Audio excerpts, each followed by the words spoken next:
HELLCAST.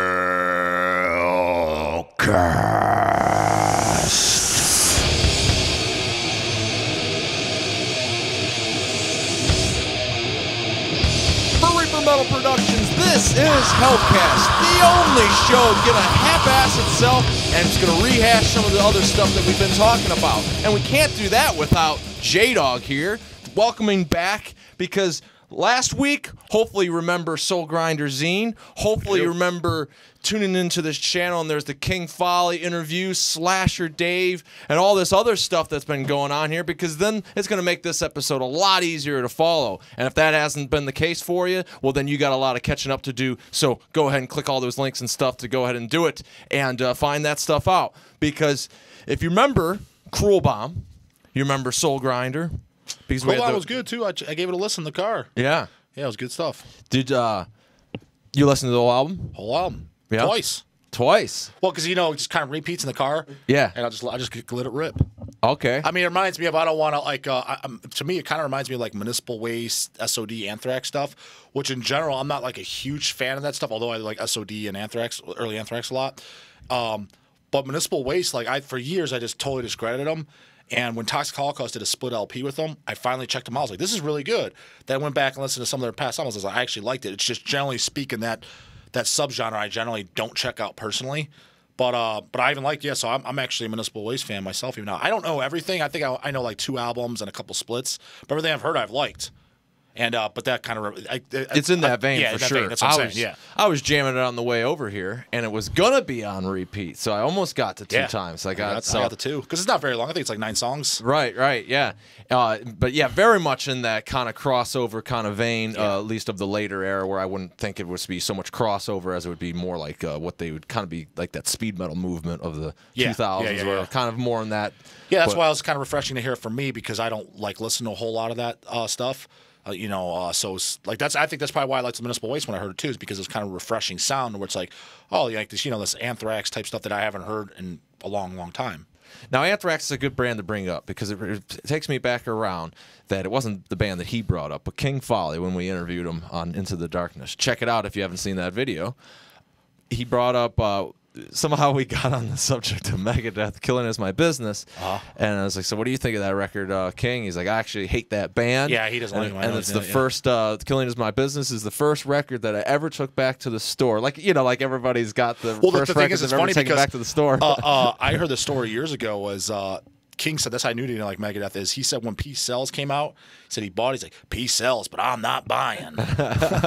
So I know that I don't know about my first record that I've ever taken back to the store, but Megadeth I have taken back to the store. And I know that you've probably even been more into the formative years of our metal lives, a part of the taking back to the store as well. Just not in the King fashion of this record sucked, and, I got a bad, faulty product, essentially, and take it back to that regard, where we more so as kids kind of had a little scam going. What scam was that? The scam was this. When you got Megadeth Risk, and you took it home, you're like, ooh, like everybody else did, you made sure that every time you got a CD, you carefully slid open. This would be totally fucked. This kind of stuff. You need more of those like professional-looking ones where it's got the little sides and the and you would glue it back. Yes, and then you glue it back together seamlessly. I don't think I ever actually did that. Now, here the sad part was by the time I got Megadeth, the crappy Mousetrap out. I don't even know if I've ever even heard that. Dude, record. It sucks. It's so bad that Dave Mustaine admits it's bad. Yeah. And so when I got that turd, at least I kind of didn't buy it because I acquired the turd through doing that scam for a while. Okay. And so, but then that became a wrap it up then and get something else. Yeah. And I don't remember what else I got. So it was just, I thought you were gonna for sure like yeah. And remember, then you had a bunch that you were doing. I don't think I ever did that. I think Eazy-E created that thing. That sounds like something he would do. Way more sophisticated. Yeah. So I remember it, but I don't think I ever did that. And as far as like it's hard, and I'm talking about. Yeah, I mean, for me, I mean, like, actually, to be honest with you, is not to bore everybody, and I've told the story, so I'll just give a brief oversight, is like, when it got built up a lot of albums they didn't like, that was a big reason why America Chase started Hell's Headbangers. It was a way to get rid of AKA the junk. Yeah. That's what we quoted. So and we then started sell a it to me, website too. and sell- That was your other way. I think that was before that, though. No, I think that was before that. That was Chase definitely. That was definitely a Chase move. It was definitely a move. He put out his car sales move and then sell it. Then once you paid him the money, ripped. Yep. Well, hey, I got good albums from that. So fuck if that's the case. No, but that's why we started Hell's to get rid of the junk. Yeah. The stuff that we didn't like, because it's kind of like, well, we could take this up to Record Exchange and get 50 cents. Because now that's not what I'm talking about. That was before the like I said, I've said it before, and I'm sure the 12-year-olds listening, I'm sure they do realize, even although someone might not, because you didn't have YouTube and shit. You had to buy it to hear it. Right. Okay. So that's why I need to take this back around, then, because you're saying you're taking it to like a CD store that buys secondhand stuff or buys stuff where I've done that too, but that wasn't like just a scam. totally bend you over. And then they bend you over. You may as well just give it to I'm them. talking about like literally. And this is like when Target just came around, where it was like, man, they're strict on the policy. That's when you can actually go and buy bigger bands, but like Super Kmart, that was the easiest, dude. You could take that unwrapped. Another place that sold, like, you could back. get Cannibal Corpse, Mortician, shit like that, was like Best Buy back in the day. Yeah, that was like the king. Like if you wanted to get some more obscure shit, Best Buy had it, yeah, like Coconuts or Disconnection. Coconuts are probably, those places were even better. Hut, That's that how was a real soul was music, as opposed to Best Buy sold everything plus CDs. But yeah, Quonset Hut and Coconuts and shit. Yeah, I think they just sold CDs and records. Now Quonset Hut, I don't know about Coconuts, but Quonset Hut was definitely more of a regional thing. But and then I'm not talking about those guys, because those were then cool stores. Like we wouldn't want to rip them off. But just fucking Kmart and the corporate America places of the '90s. That was the total scam, man. Like unwrap, and then of course you're getting chancy things like the new Megadeth album of the '90s. You know what I mean? That's how might say, like the people, the smartasses. Well, what the fuck were you buying the new Megadeth for to begin with? Well, first off, I was like 10, and I wasn't buying it. We're like little kids. Like you didn't. You gotta. Hey, everybody's a baby. You gotta start somewhere. Oh, I didn't jump on the wound, fucking fist banging the slaughter call. And at the time, like I was admittedly excited about it. Yeah, like as was the rest of the world. Everyone's got to start somewhere. Not only that, but you didn't like the King Follies of the world. Okay, so fine. Let's just say King liked him until then. He didn't even know the album sucked until the album came out and you bought the fucking thing. That's how he found out he didn't. Because all you saw was like, or heard was maybe an internet or not a radio spot. Maybe I wasn't listening to the goddamn radio at 10. Well, not only maybe that, it was, but before in King's time, which was us, he was listening to stuff in the 80s and stuff, which us were like the 90s. His time was better even then because there was more. Yeah. Yeah, so if he thought. You ever notice? I mean, like, well, you did notice, but you just did not think about it. Music just got worse, and worse. Oh, dude, because I thought. Yeah, because I'm at a point right now. It was at its overall greatest in the 80s. And don't get me wrong, like my favorite stuff is probably late 80s, early 90s. But I'm talking about music as a whole, meaning as greatest. I agree. If you bought an underground metal album in the 80s, the likelihood of it sucking was way, way less as opposed if you bought a rental record like now. Totally. I mean, dude, that's why it's like, even now, when it's like, Alanis Morissette, I remember, like, you hear it now, you're like, not that bad. Yeah, you go back because you're fucking used to hearing the YouTube shit. Because I only like this fake I've always crap. said for years that I only like the first two Death albums. I mean, it's pretty bad. Scream, still. Bloody Gore, and Leprosy. But even like Spiritual Healing, I even listened to not too long ago. We got the reissue LPs and like Symbolic. I'm like, it's not that bad. It's pretty decent music. I was like, it's definitely still different. But when you listen to all this garbage that comes out today, or it just sounds the same, or like, well, here's another grave, yay, okay, because we haven't heard that. It's kind of refreshing. I'm like, this compared to today's junk, this is actually pretty decent. So what's something that people love then of like not maybe so much Megadeth quality, but more of that classic caliber that you returned to the store? I never returned anything to the store, but I do remember getting rid of Death Individual Thought Patterns. Yeah? Yeah, because I remember putting it on. I haven't listened to this sound for a year, and then a few years. Put it on. I'm like, God, what was I thinking? This fucking sucks. See, when I think back, like, I don't really think I got rid of anything that I wanted to have gotten rid of. Like, because it was just like shit you were buying. And, like, I remember that we talked about it on the show when the producer was in that chair, not off camera as he is right now. We were talking about the Metal Meister compilation from Metal Blade.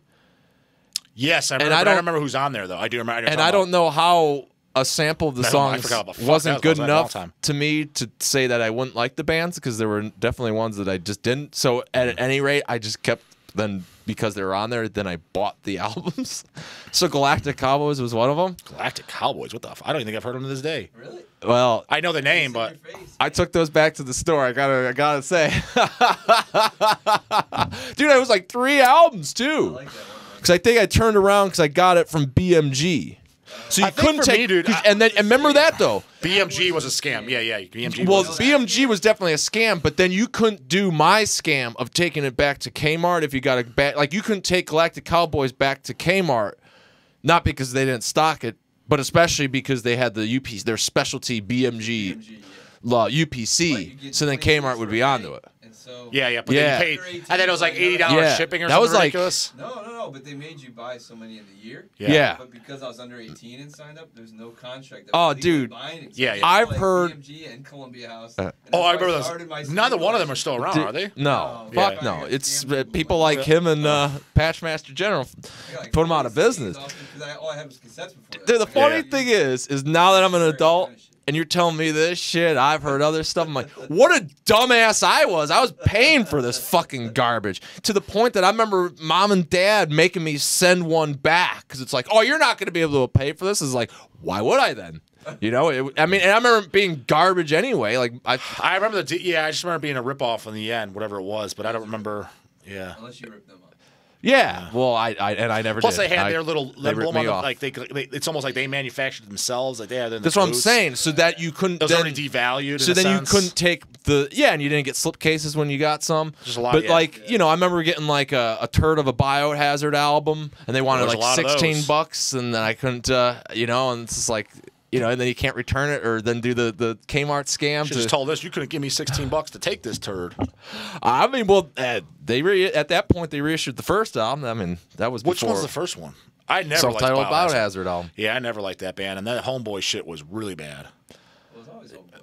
Even the first time's Homeboy? To a different New Yorker degree. Yeah. Like yeah, more of a hardcore, but then he's What talking. year But is he's it? talking about when they were like rapped and stuff. Either way, it doesn't fucking matter. Nobody wants to hear about that in this show. I'm just talking about I got ripped by BMG. You couldn't go to fucking Kmart and exchange it for Megadeth Risk, and it doesn't sound like you have any of those. And I thought you were going to. No, not really. I mean, most. But of my you stuff, also have a shit memory. I do. Yeah. It has been getting kind of bad over the last couple of years, but I mean, it's not as bad as Easy E's and Sea Dogs though, because those guys, oh my god, I've never met anyone with a worse memory in my life. But yeah, it has been getting a little. Get a little Like foggy. I said, it's fucking geezers. You hit the 30s, you're in the geezers. Well- but, no, but yeah, what I do remember is most of my stuff that I bought was from Relapse Records, Nuclear Blast, Centromedia, the distros. So I mean, I don't think they would have put up with that crap. You know what I mean? Remember calling? Oh, I've ordered a few times from Earache. But you didn't return any of them, so That because I'm saying I don't think you could have pulled the fucking target on them. No, They tell you to you eat couldn't. shit and die. Yeah, I and mean? you wouldn't want to. You wouldn't want to. Yeah, Yeah. that's that. But Yeah. so I'm goofing around. You wouldn't do that. And Plus, nobody. honestly, could call I me didn't out. really have too many bad. I just kind of knew then, not to sound like the Mr. Cool guy. I mean, I remember when I first heard Metallica Load, is whatever I was, 10 years old, this fucking blows. I just remember, I literally remember thinking this fucking sucks. I kind of Yeah, but you automatically weren't the one that got fucked with it because you heard it like Like, Eric yeah, may have right, fucked right. out. That's That's what why I'm I'm. saying. So I you know what kinda I'm had- saying? But I'm saying, like, and by the time I started buying shit, I remember I already, whoever it was, Erica Chase bought like Cannibal Corpse. I was already intrigued to like, I was automatically attracted to the more heavy and the brutal shit. Like it had to be like kind of. It just had to even look brutal. So honestly, Megadeth Virus, whatever the album's called, I wouldn't even been interested. I wouldn't like, I don't give a shit about this crap. You know what I mean? All right. Well, since bad memories has been mentioned, you, internet, have a bad memory that you don't remember everything that has especially come out on Reaper Metal Productions, because that's going to be the theme of this episode. We're catching back up on shit. And there's been a lot of releases, so I want to get you informed by those, and that's how we're going to spend this week's 6-9 seconds.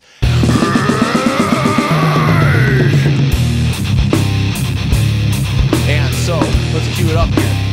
Talk about kind of more extreme and stuff. This might be up your alley, J-Dog. No, Good old listen, dick bomb. Yeah, you gave me a CDR. Here's 6 seconds of it. Yeah, well, fuck, I got the cans out. Oh, shit. They're on. It's kind of an instrumental. Still. Live your life if you had a dick, you live your life. Magazine, magazine, Yeah, they're like goof metal. What's that? They're like goof metal. Yeah, goof metal. Yeah, total. Yeah. Would you say there's some Ghoul in there though, like leanings that remind you of? I mean, I could see it because I mean, Ghoul's kind of goofy too in a sense, especially later on, especially like the last 2-3 albums. They got a little bit more. I mean, I guess they always were goofy, but not the first album is a little bit more. I guess you could call serious. Yeah. But I guess kind of the second album, Maniacs, and on is kind of. So you don't think a song "Satanic Sperm from Hell" is intended to be serious? No, them and like just like that band.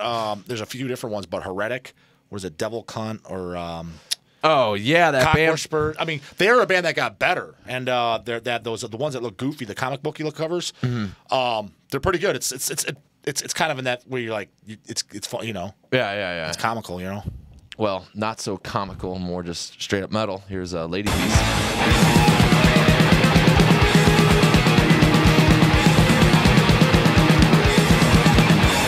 And I don't know.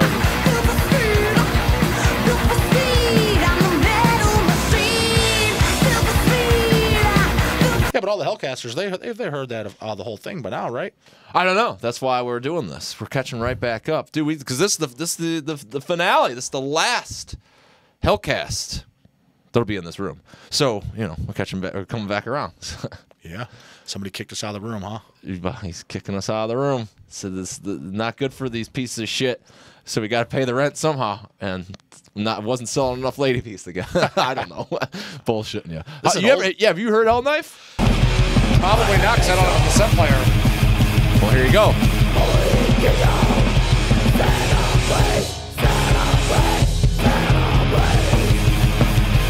Yeah, sounds pretty good. It's not really reminding me of anybody, which is, I guess, is a good thing.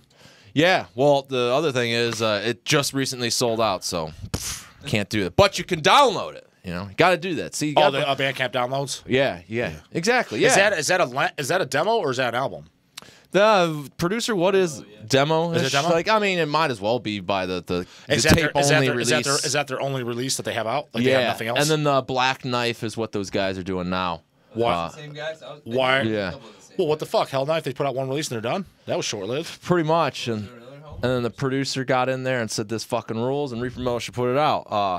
I guess. But why are they already done? I mean, what the fuck? Like, I don't know. But it was old by it didn't work out. Exactly. So this is a band. Yeah, but it's there. Yeah. Well, you heard it. If you like it, links in the description. Here's this band called Destructor. I've heard of them. Now, do you know who this is going to be yelling here? Yelling? Right here. This ain't Dave Overkill. Kind of is. Sounds like Dave. The angry guy in the background. I'm gonna say the dead guy. It wasn't the exact spot I was even looking for. There was a specific yell that I was going to see if you could identify. But that was Athenar.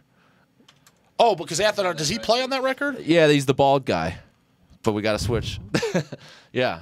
What year was that album recorded? 2003 it came out. As far as it's recorded, it's probably it's a very short it should be a shorter segment. Yeah, I don't feel like explaining it. That was way before I ever knew Athenar, but it's funny because Me too. I probably bumped paths with him. It's how I times. knew of him was him being in Destructor. Yeah, I just knew of. I like Boulder. See, I didn't know or care.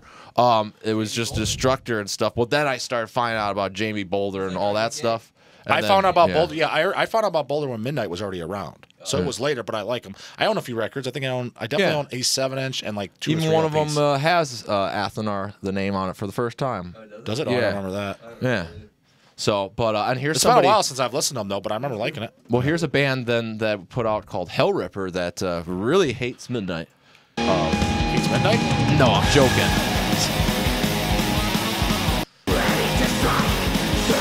Yeah, I like the Ripper. I thought it was good. You've heard it? Yeah.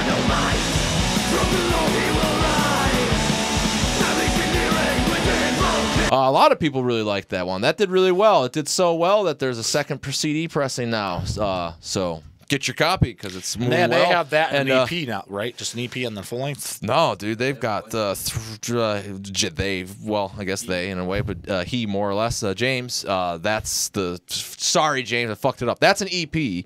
There was an album before that. Then there was a bunch of splits and stuff, and I did the compilation of it, Complete and Total Fucking Mayhem. That's right. Yeah. And then now So he's totally ripping off the mid dong. Yeah, admittedly. Yeah. And then and and then now Peaceville's gonna put out their next album. Peaceville. Yep, they Wow. snagged him up. That's what happens. Welcome to our world. Yep. Well, hey, that's like that's the sign of a quality label. the That's why if you don't have your copy, grab it. The posers at Metal Blade snagged up Midnight. Yes, they did. And the posers in Midnight decided to go there. I don't blame them when they're waving. Which, fucking... no, I'm joking, dude. But well, I'll get to that next. So here's because I got we had a telephone tough guy coming up. Telephone tough. Yes, guy? I'll tell you later. You might remember this band you ragged on. I ragged on him. Yeah. How did I rag on him? She didn't like. You didn't appreciate that rock and roll. It's because that's a Carcass song. God damn it. I know. Is this rock and roll? Huh? Is this rock and roll? The song? This is Fury Road. Had to switch it up here, so it called the last time I let you hear it. So, I know we got ads there, dude. Yeah, it sounds pretty good. It's YouTube. Hey, this is the half-ass edition. That's a hell of a lot longer than 9 seconds. It's Reaper Metal edition. Do whatever the fuck we want. That's why you got to grab this Yeah, it stuff. sounded pretty good. See, see, that's the point, man. The more control you get of this shit, the more bullshit you can not have to demand of your audience. Like, listening to shitty bands. Was that 6 9 seconds? No, yeah, I think came to a halt. I think we even had 6 of them this time. So see, what do you get? When you have more vested interest there, you get that. So 6 9 seconds. Links are in the descriptions.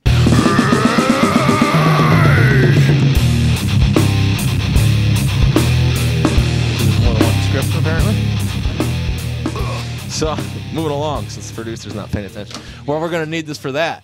So that's another thing. So to bring it back around, it's the total thing. I'm telling you. Because another thing, and this is something pretty cool though, and I want J-Dog to kind of see some of this shit, is there's a bunch of cool VHS tapes here on the Reaper Metal channel, if you're on YouTube, because there's everywhere. ReaperMetalProductions.com Yeah, particularly. you posted and put them up there? Yeah, Live shows? so Yeah. if you find yourself the Throwback Thursday Full Metal Concerts playlist, you'll be in tune with all that shit and get to be finding them as they come out weekly. And I've been following every Into the Darkness with it. So this week's been Incantation. And just What want year's to Incantation? 1991. Nice, with Craig Pillard. I don't know. Is that Craig live? It's got to be if it's 91. Or it could be Will, Craig too. played guitar. Fucking parched over here. Well, can you be parched and listen?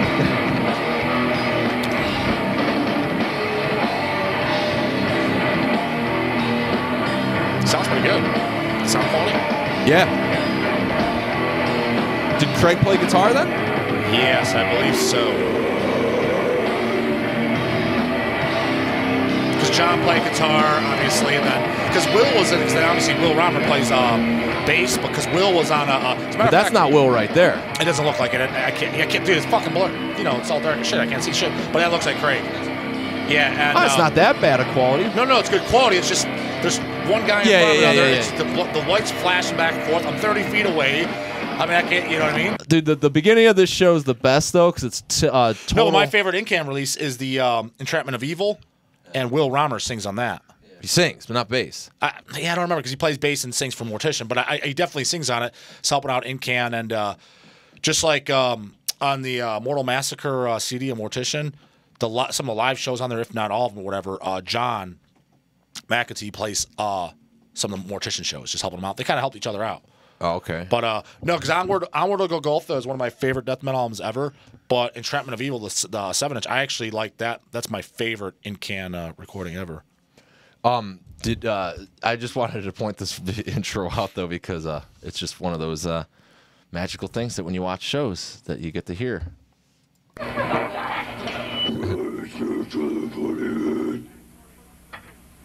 Remember Kanye would say that? Well, This next did one's you hear called- the guy? Well, the guy, if he could talk over right at the joke, I was like, "Did you hear it?" And then Justin starts talking over. That's just the guy. That's what Kanye would say But there for was a guy Mortician. in the. That's why it was so funny, because that was the next one Kanye is- line. Was like, yeah, you just go up there, and it's just like what? And then there was a guy, but there was a total guy in the audience. You didn't hear. He was like, what? So probably smart at the time that every death metal guy was just like, fuck you, But now it's pretty funny. So moving along though, there's some pretty cool like I said, there's a whole damn playlist on here, and I'm not going to go through the whole damn thing. However, I know that you have a fancy for Macabre, and a fancy for Incantation too. Yeah, not this guy. Yeah, what the fuck is this? I don't know. Fuck that. I don't want it to be. That ain't Macabre. Yeah. I was gonna say, when the hell did Corporate Death? Like his hair came back? Like he looks young too. But this is 1987. So that was right when the first EP came out. That's when the year Grim Reality. Yeah, came out in '87.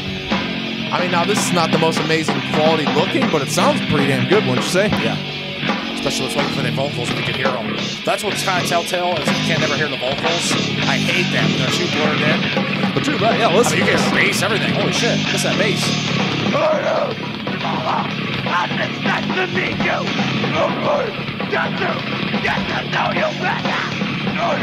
Now the funny thing is, see what the thing was with Macabre. When I first heard them, dude, I didn't even like them. Yeah, because it's like I think they're so fucking unique that it's almost hard to get into when you first hear them. But I fucking love them now. Like I like every release by them. I mean, you know, like just like every band, some more than others. But I like every record a lot. Yeah, and the thing is, nobody to this day sounds like them. The closest we kind of got, there's this band called. They did two EPs, and there's like a LP CD that's out. It's called Scurvy, and the vocals are similar. The parts he does some lows, and he does some like Corporate Death highs, and total just Macabre worship. And that's the closest thing I can. Scurvy? Yeah, they're fantastic. There's a CD LP out, and it's basically I think it's like they have a 7-inch too. Scurvy was a fantastic band, awesome artwork too. It's just got that killer fucking demos looking 80s, 90s like artwork. The demo, which is black and white, and look really really cool. But that's a great band. So all you folks watching, they haven't heard of band Scurvy, check them out. They're fucking fantastic. Love them. So the Macabre post though, because usually I try to correlate them with the Into the Darkness guests that we have. And sometimes I could like literally. Yeah, if you get Corporate Death on, that'd be awesome. I'll always. He's a cool dude too. They all. Well, I guess I try. Flakes like everyone else, but try. Well, dude, Flake, I hit him up, and then it was like it took 2 years. He finally replied to me, and he said, "I'm not doing interviews until the new album's out." And it's like, why did you even bother to write me back? No, I respect that more. My biggest pet peeve is when 2 years. What do you mean 2 years? I wrote him 2 years ago. He just replied 2 years later? Yes. And that was his reply. I'm not doing interviews until the new album's out. So you emailed 2 years ago, and he just emailed you last week or so? Yes. Yeah, that's a little strange. So that's why it's just like, oh, well, I'm not interviewing you at all. Yeah, that point wouldn't even So reply. sorry, I don't care who you are. If you're gonna be like that, I don't care. I'm not promoting your band. But I just did. so that's as close as we're gonna get to the Macabre. I mean, I don't appreciate that. They're like, what the fuck, man? Yeah, but 2 years. Everybody's a fucking knob nowadays, though. Yeah, but that's. I mean, that's not even appreciating your fan, man. Dude, everything's fucked now. Now, somebody who did appreciate the fan, though, and so like I said, though, before Macabre was last week, but we interviewed Slasher Dave. Yeah. And the reason why, but it was cool to throw in Macabre because you said that Macabre was highly influential to Acid Witch. I said that? No. Slasher Dave. Oh, did he say? I was gonna say I didn't know that. Yeah. And so I thought that was exactly. So I thought that was cool.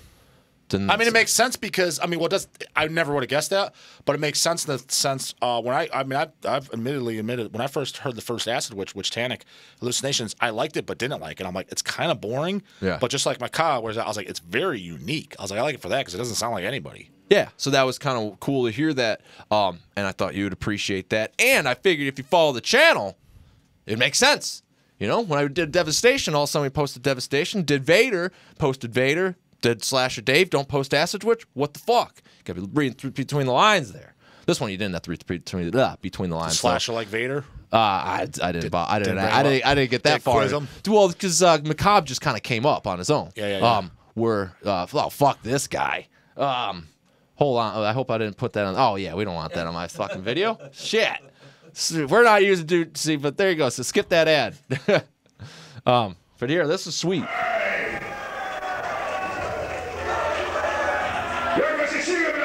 It's live in Poland. What year is this? Looks young. 1994.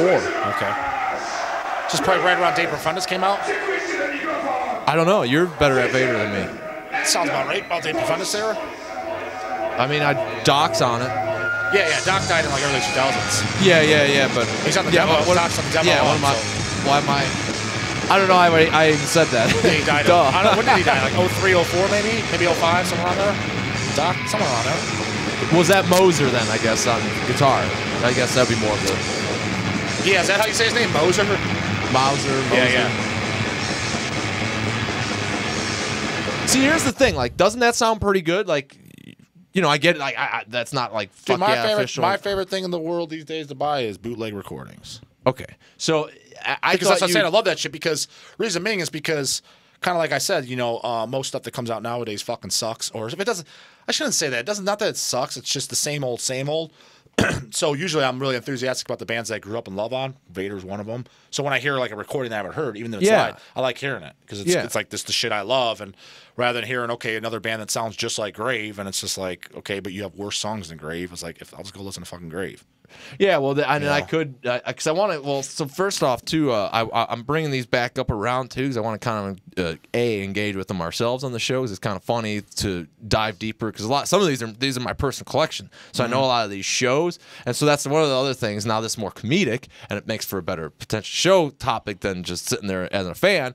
Because there's many other things as fans that you always said, like the banter in between songs. So you hear cool shit. But then there's like, you know, early 80s ones where then you'd have like the guitar show off or the drum solo thing. So that's always kind of cool. That's always different. King Diamond will fade to that a lot. The drum then there's like gold, like and I've had a few of them queued up. I want to do it, you know, kind of reference them of like just like fuck ups then. So like, you know, there's one like dissection live, and they're like it's like John's like just doing a thing, like the bass player just like turns back because then the drummer just does like he stops for a second, then he just starts blasting, and it's supposed to be totally a section. So it's just funny, you know. You see that you're like, what the fuck? No, you know, I definitely like the talking in between songs, especially when they say cool shit, not just this next one's fucking whatever. But I actually like when they, especially if they give like a little bit of backstory about like what the song's about and shit like that you wouldn't have known otherwise. I've always liked that. Yeah, so I mean, I'll just leave it at that. That's enough for this week. But yeah, so if you're into that sort of thing, you can definitely expect those weekly every Thursday. Usually going to correlate with Into the Darkness and then what's going on with this channel as a whole and the separate shows and all that good stuff. But I did want to bring up though on that because, like you said, you like the bootlegs and the old recordings that like here I am going like fuck yeah, like the Macabre in particular, because like dude, it looks like ass, and usually then things sound just as bad, but it's like sometimes you get those ones that look like total shit but then sound visual, pretty good. Yeah. And so I'm like, you know, I'm listening like this, people are gonna love this, and then sure enough there's somebody on here like this sounds like shit. And then somebody else comes back like, "What do you mean? This sounds amazing!" Anyone and that for says 1987, that, and like, "Holy shit!" I'm like, "I'm with that guy." It's some 12-year-old that's listening to fucking Infant Annihilator that wants that kind of garbage ass recording. That's underground recording, brah. Like, go listen to Mantis demos and all the fucking Dismember demo stuff. It's raw, and it's honestly that's the way shit should sound for the most part. I mean, not studios are cool too, but it's okay with a lot of the character. Now there is stuff that sounds like ass. For example, the first Mayhem demo, that is unfucking listenable. You know what I mean? But it's Armageddon, dude. Pure fucking Armageddon, yeah. But you know what I mean? Like a good raw recording, as long as you can hear the vocals, you can hear everything. I was like, it's good to me, man. Yeah. Well, you know what I mean? No, that Macabre sound fantastic. That 12-year-old didn't know what the fuck he's talking about. You stick to his Infinite Annihilator. Or Rose for a Funeral, whatever the fuck shit was last week.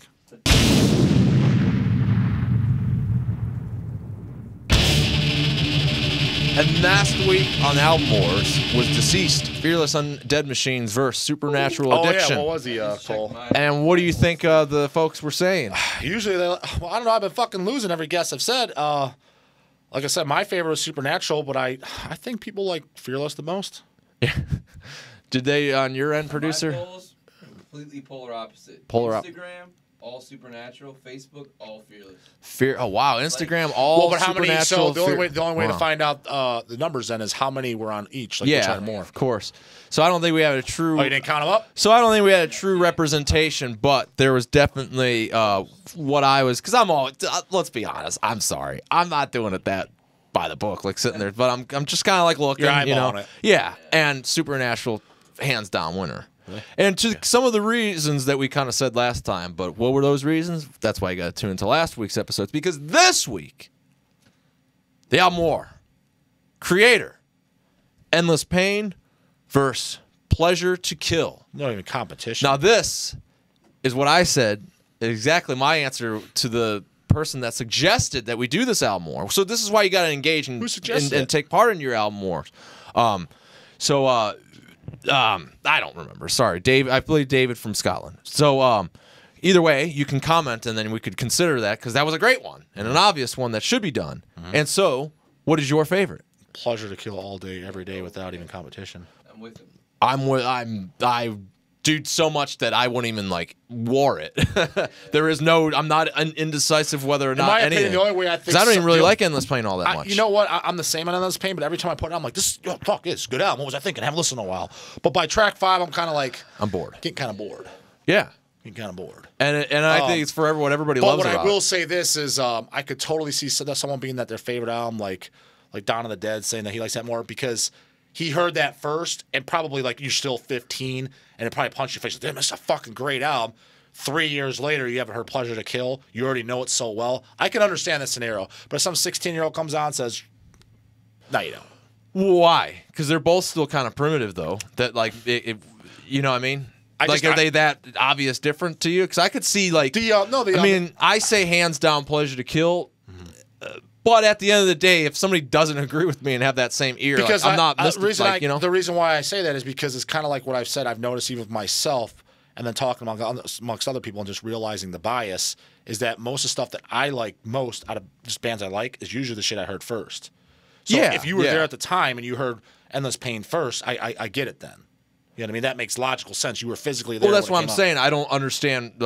I think I still could side with the 15-year-old that would say, fuck you, Endless Pain's way better. Like, it doesn't matter if he heard that first. Okay. If he heard it first, yeah. Only if he heard it first, though? I mean, because what's so bad of quality about it, though? No, there's nothing bad quality. Boring. I just think that the songs stand out way more on Pleasure to Kill. But honestly, I think most people think that too. I think the band. I don't know if they do. It seems like there's at least elitist attitude. Put it to you this way, like Tormentor, dude. Like, why does everybody cover that then? If they all thought like there's far more covers of that. Yeah. I mean, Riot of Violence or something is a much better song. You know? Which Napalm Death covered that, right? Riot of Violence, or was that Malevolent Creation? I don't think I've ever heard anybody. No, somebody has covered that. I can't think of who did cover that though. Yeah. Well, either way, I'm sure somebody covered Ripping Corpse as well. In fact, I know somebody did. I can't think of who it is too. Well, either way, that doesn't matter because we want to know what you think, though. What is it, Endless Pain or Pleasure to Kill? Are you a 15-year-old that's saying, "Fuck you, it's Endless Pain"? Angel Corpse covered Pleasure to Kill, so they're thinking it. HELLCAST, he's got to be thinking Pleasure to Kill is better. He didn't cover no Tormentor. All right, good. He likes the Pleasure to Kill. Yeah, well. HELLCAST. Yeah, he's a cool dude. He's kind of not what you'd expect either. I kind of just thought he was going to be this.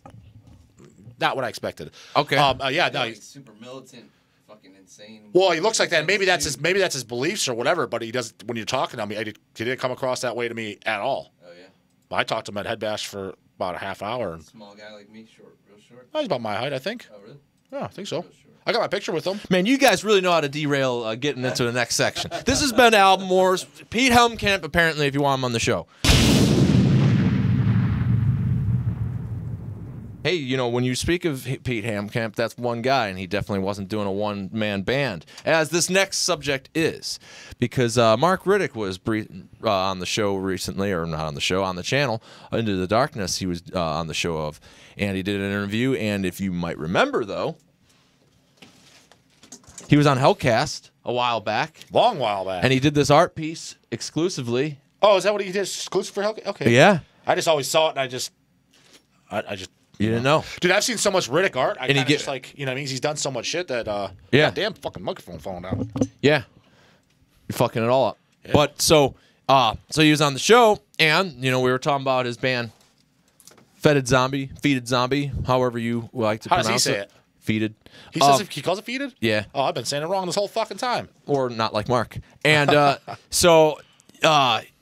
he does that all by himself, and he's his own one-man band. Mm-hmm. And I had an interesting conversation in an interview I did recently, and it was just kind of brought up. That's why I made note of it, about kind of one-man bands. And the tone that at least came into my mind from that conversation is like, in a way, when it comes to maybe black metal and stuff, much like when you hear, you know, people loving bands from the 70s and 80s, and really of a time when there was like not overdubs and all this production happened, and bands would just essentially record themselves live. not live literally, but live in the studio, live jamming.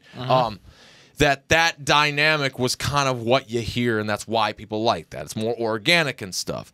Where then in this conversation, it kind of seems to suggest perhaps there is also a dynamic as a one-man band that's just in there unsaid because it was the execution of how you have done it. And I would think in a way that, like, when it comes to a lot of the black metal stuff, that might be the reason why that's such a working mold for black metal, because it's maybe the dynamic about the people that are involved that might set that tone and maybe work best for black metal, because it's more of a isolated one. It's one person just kind of set with his own goals, set with his own mind, set with his own opinion. What black metal bands are you referring to when you say one-man bands? Because I can't think of too many successful ones. Well, I don't know about successful, but I think like it's just obviously a mold that people have grasped and sought out to do. Like, how many one-man thrash metal bands? And nobody sits there and highlights the fact. They don't sit there and highlight the fact, and by the time he hits the stage, he's hiring musicians. Black metal just sticks. You have to hire musicians if you're going to hit the stage. But not all the time. Black metal embraces it more and says, fuck the stage, the we're only not going band there. I've ever seen get on stage as a one-man band was Viral Load. Never mind all that, though. Like, Darkthrone won't play shows. Burzum won't play shows. Like, there's this more don't play shows aesthetic that comes in the then one-man band scenarios that is highly embraced. Well, like, you don't two-man band. I'm just saying, though, that you just said, well, who doesn't play shows, blah, blah, blah. Like, there's bands that won't play shows that it will be more of a black metal essence that to be like, I don't want to play a show. We're one-man black metal. You never fucking see one-man power metal band, one-man heavy metal band. You've never fucking see it. Have you ever seen it? No. All right. I never said did. Well, no, but you're combating the wrong points. That the point. No, because the only reason black metal is, though, is because I've said it, and people, the guys that become more adults, can kind of roll their eyes at it and stuff like that. Is it's more of a lifestyle than it is about music. Thrash is about pure just fist banging mania. I mean, like a band like Void Meditation Cult, we know the guy. He doesn't really give a shit about music. It's more so about his spiritual beliefs. Exactly. So it's kind of hard to get someone else in there when he's just doing basically, in a sense, like he'd say, a ritual. Exactly. That's what I'm saying. Like, it's easier. That's why I think the one-man aesthetic is then now a sound, though, much like the full band in the studio thing. Where, hell, overdub, overly produced, that's a sound when you think about it. We all know what that characteristic sounds like. So I'm just saying, like, has anybody ever stopped to even kind of point out the fact? I mean, they do it all the time, obviously, with one man this and highlight the fact. But I never personally actually sat down and thought, like that might be a characteristic that makes that sound that works, obviously, highly for black metal. But interestingly enough, if there is no thrash metal band, granted there are one-man thrash metal bands, if that is truly like a style that seeps in there and gives it something, that'd be interesting to hear. Yeah, I mean, the only one I can think of is, like I said, Toxic Holocaust. As a matter of fact, I can't think of too many one-man bands that I even just like. I mean, I like Toxic Holocaust. I like the first two Viral Load albums. That's about it. But in a way, I think it's more not so much just the one man doing everything that I'm describing, that there's then just other characteristics of one guy running the show. Like, it's like Entombed, it comes to mind. Like, the more that I'm finding out about it, at least the early years, it was all everybody looks at Nick A. Yeah, and that's the reason. Actually, the reason why Joel even said that, why he does it. And it's like we were talking about, what? You're giving corporate death over there the whole time. Dude, everybody's a fucking knob. Everybody's unreliable. Oh. I mean, that's why when we say about corporate, I'm like, well, go a little easy on the guy, man. He's fitting in with today's society. I'm not rat. I'm just saying. Joel, took 2 years, man. Joel's reason, I don't think he called them knobs, but that's what he was thinking. It's just everybody's unreliable. Because when he started the band, he had members. That's why he's like, fuck it, I'll just do it myself. Everybody sucks. Can't rely on them. But do you think that there's something that you hear in the music then from a one-man band that you could, like, can you put your finger on the thing that I said, when there's a band plays it all live and there's lack of overdubs? Like, do you feel that difference? Not me, no. I'm sure there's guys that do, and especially the artsy-fartsy black metal guys. I think, so is that band Vargraf one man? I mean, there's only one guy in the fucking photo, which he looks really fucking cool, too. I'll give him that. I don't know. Yeah, he looks awesome. I mean, probably, though. I'm assuming it's a one-man band. But that's pretty good. And you could tell he's got a whole thing that he wants it too. I'm sure he's, lives in a cave. He's probably living a similar lifestyle like Lord Worm. You know what I mean? Yeah. To where it doesn't go out, fuck everybody, and kind of can't blame him. that type of stuff. So he's probably very passionate and serious about his stuff. I'm pretty sure it's a one-man band. Like I said, there's only one guy in the fucking photo, so I'm assuming it is. All right, well, you know, and but yeah, it's got a kind of a feel to it. But again, I don't know if that's just because it's the black metal thing and that's what he was going for. So I don't know. It's hard to say because I've definitely heard some other black metal bands where like there's one I forget who it was too, and like dude, you look it up and they had like 30 cassette releases. Right? We've had it before. You even saw the joke. Complete utter ass, and I've never even heard of them. I'm like, you guys are a bunch of fucking nobodies. No wonder why you have one man. Yeah, it's like you're putting out 6 cassettes of, you know what I mean, nobody, you know what I mean, 6 copies. Well, that's nobody cares. Yeah, that's a different topic. Though. And it was just complete garbage. I mean, Vlad Tepes was what, 2 guys, I think. Well, so that's where I was gonna go with it. Then we need to now establish where it's just like 2-man black metal band or 2-man thrash metal. Well, there's a band that sells for. I don't know if it's. I just listened to it the other day. It was okay. Well, because they do that too, though, like 3-piece. So the only one that hasn't been highlighted sometimes is nobody ever says two. Yeah, that's why sometimes you don't know. I guess duos. But I mean, another single possible black metal band is that band Holder with a U, HULDR. Yeah. I just listened to it the other day. It was okay. But there's only one guy on the fucking cover, so if anybody's like, it's 4 guys, stupid fucking poser. Well, there's one guy on the fucking cover, so I just assumed it was a one-man fucking band. I never even heard of the band, so I don't think anybody. They're an Iron Bonehead. Oh, it's some. Well, I'm sorry, I've heard of them, but I'm not. No, and I don't think anybody's gonna be that. Yeah, it was moving pretty well, and the cover kind of looked like dark medieval times black metal stuff. I was like, oh, this could be cool. I was like, I want to say I heard. Yeah, that's him. Yep. I was like, so he's the only one guy in the photo. And say, So, I'm assuming it's a one band. So, like, if anyone comes to attack, and that's not one. But have you ever? I don't know. There's one guy, and I just assume where the fuck. But then again, first release we ever did. Spawn of Satan, it's just Jim Satanic. Because I remember that's different. Though. Well, no, because I forget who it was. I think it was the Poochie or something. Ripping on like only guy in the no, it was Woody, only guy in the fucking photo. Yeah, when he goes out, that's what. And why if he was doing black metal, he probably wouldn't have ragged on him. You know. I thought it was cool. I mean, I guess I didn't think much of it, but yeah. But that seems to be the way it goes when it's not black metal. Is like it's either like just a highlighted member or something. Black metal is in its league of its own. I think so. It's just with a lot of things. But in ways though, like thrash, I think follows maybe like punk in the sense that you would point out a 3-piece thrash metal band. Like I've seen that, the trio. Yeah. But there's never. I mean, maybe it's been done, but there's never a highlight of the 2-man band or the duo, either 1, 3, or just the band. Yeah, then the only two-member death metal band I could think of is Mortician. Yeah, well, there's plenty of examples. In fact, there's plenty of I would say there's more duos than there are single people. But there's never. The only, I guess, the point of this conversation coming to a halt is like the only numbers that are ever emphasized in metal is 1 and 3. Sometimes a quartet. Yeah, then you got the bands too, like in sometimes good bands too. There's like 7 fucking members. Like this is a bit fucking unnecessary. Yeah, but you would never see whatever the more technical term of 7 would be. The 7-member band. So I don't even know but. Quartet, like you see quartet and stuff described, but nothing. Mm-hmm. What would that be? A sectet or I don't even know what the fuck that would be. 7th, but I mean, what is that? Demu Burger? That's 7 people. No. 8? Well, those are the more obvious ones because they got a keyboard player. Yeah, and I don't think they do have 7 guys. But I mean, I know. I've definitely seen ones where I'm like, like it's just kind of like just a regular death metal band, right? And it's maybe not 7, but 5 or 6 for sure. And I'm like, this seems like, why do you need that many guys? It seems excessive. Well, these guys weren't obvious with their keyboard player. This is Records on the Wrong Speed. And talk about solo guys. This guy's name kept coming up in the conversation, and I figured it was a band, but it made sense that Slasher Dave and Acid Witch, maybe I guess the ball seems to fall more in his court when it comes to writing and the guy, but not so much one man. But he definitely had a contributing factor, and he does do the keys on this stuff.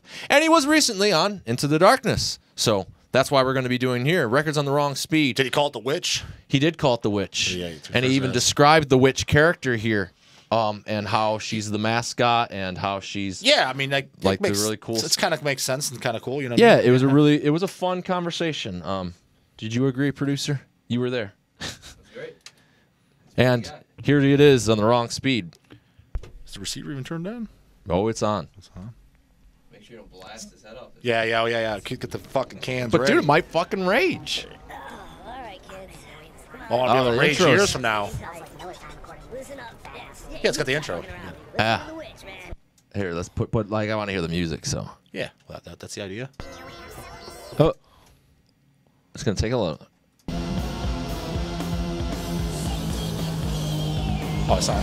Vocals are really weird. Alvin. This is Alvin's Haunted Christmas or Halloween. Yeah.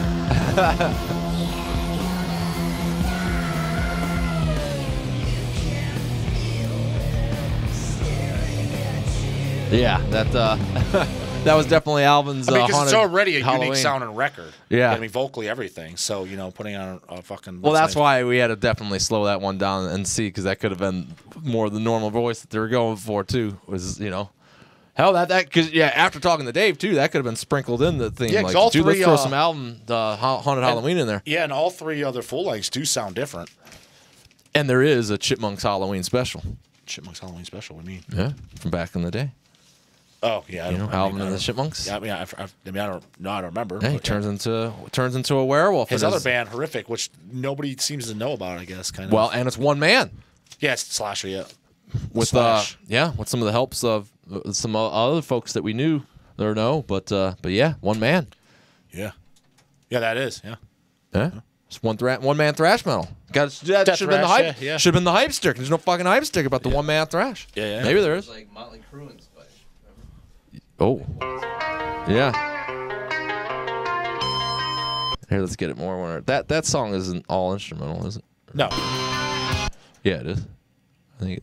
Here, I get more of it. These one. I picked the wrong side. Here we go. Doesn't sound that much different.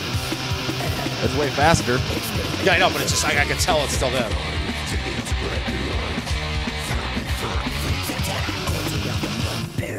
Yeah, when Razorback first originally did this CD, I loved it. I thought it was great.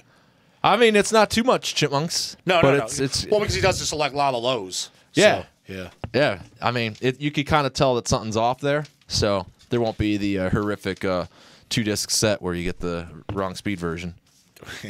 I mean, so now how do you think Last Days of Humanity is going to be? We probably can't show that. We probably can't show that to YouTube. Pussies might get hurt. So put it on the B side though, because the first one is kind of like a bit of an intro. Yeah, that's some. Silence your cell phones. Is that my goddamn phone? I don't know. Who the fuck's calling me? I don't think the producer would have been, because he put the memo on the door. He was very adamant about silencing your cell phones for this episode. And dude, I told you nobody was going to listen. I listened, but yeah. Oh man, I forgot to do it. Eat a dick. Oh, Fuck. Oh yeah, dude. We caught it on camera too. Fuck. Eat a dick. All right, here we go.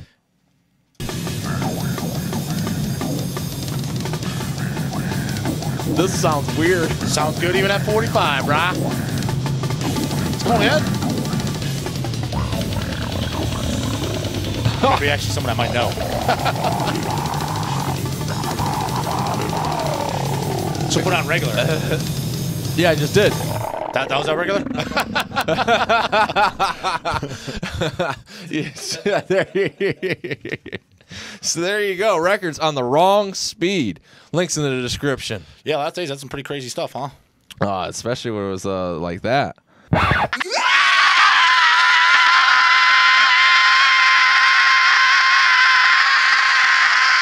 I mean, other than just look at that slick ass fucking vinyl on that turntable. Yeah. Yeah.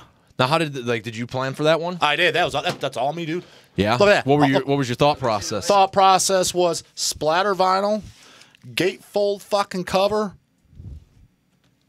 and I said you can't puss out either. You got to have that sick ass fucking artwork on a God damn it, can't get it out. Got to have it on a poster. That way you put it on your wall. That way when your aunties and uncles come over, they know they're not welcome in the fucking room. It just says no Christians allowed. It does? So I think so. I mean, if you got a guy's fucking head bashed the fuck open, guy's having a pretty bad day there. And that back's really cool too. Did you have any plans to the Horrific when it came out? I had planned on just putting it out. It was my idea to put it out. Oh, really? Yeah. Now, did you know that Slasher admittedly took off the intro just so the reissue was different? Oh, I noticed. I didn't like that. I said, "Where's the fucking funny as hell intro?" Yeah, he said to switch it up. That way, you got to have the OG. You know, What do you think of that, though? Do you think that? Yeah, I agree to that to an extent, but what I would have done then is I would have put like some type of bonus track on the LP, and he has an unreleased song too. So he should have included that on the LP, and then the on the CD, the intro. That way, both. Yeah. He said he couldn't find him. I did ask about. Couldn't find him. He doesn't got a fucking recording. He couldn't find the bonus track. Dude, that sounds like a sadistic intent fucking excuse. Oh yeah, they got excuses. They got him. Yeah. No, but yeah, that was my idea to put out was the. Actually, I'd be curious. That's what I would ask. Did you ask Slasher if he's gonna do any other horrific material? Yeah. I thought it was one and done. He said. It didn't seem like he was one done. Too enthusiastic. Kind of. Well, he was just more invested in his Slasher Dave stuff and the He Witch. said he wants to do a different. He's got a new project he's doing. Different. Yeah. Game. Seems like he's always doing it. He's got quite a few of them now. Yeah. Well, he's doing a lot of the movie stuff now too, like the soundtrack sound and stuff. Yeah, it's all really cool. Then that's a great conversation. So a lot of people have been asking actually for that conversation to happen. And with the Witch. Yeah. Well, like even through HELLCAST, just like because obviously the HELLCAST used to have a bunch of interviews and stuff on here, but like when it came like more and more heavily with our dynamic, it's just kind of like where we're gonna put interviews in here. Especially, it's like how do you talk to Slasher Dave for less than an hour? Yeah. So then that's where it's like now that we have that answer, made it happen. But then we can incorporate like as we just did and play records on the wrong speed because he was recently on here, and then you can find out cool shit like what J-Dog just said. He wanted that intro on there. Because somebody might have been like, dude, fucking J-Dog opted for this finally to come out, and it doesn't have the goddamn intro. I thought that was the fact, but I thought my thought was I thought it was probably cut because otherwise I was going to push it to a double LP. Oh. That was my thought process because I got it. I'm like, fuck, I ain't got the intro. Because it's like the intro is like silly as hell. Yeah. He's stuck in the 80s. Yeah. And shit, but it's like a long intro, too. Yeah. It like keeps going just when you think it's going to be over. Like, goddamn, this guy's still talking? Yeah. Yeah, but so that's been all cool stuff though. I have a question for Jay. On Scrammer. Since we have like a minute left, let's do it. Still the last minute. Mortal Throne versus Upon the Throne. Incantation album war. Yeah. Album wars is over. You guys talk through it. Why? There's no competition No, I'm in just that creator one.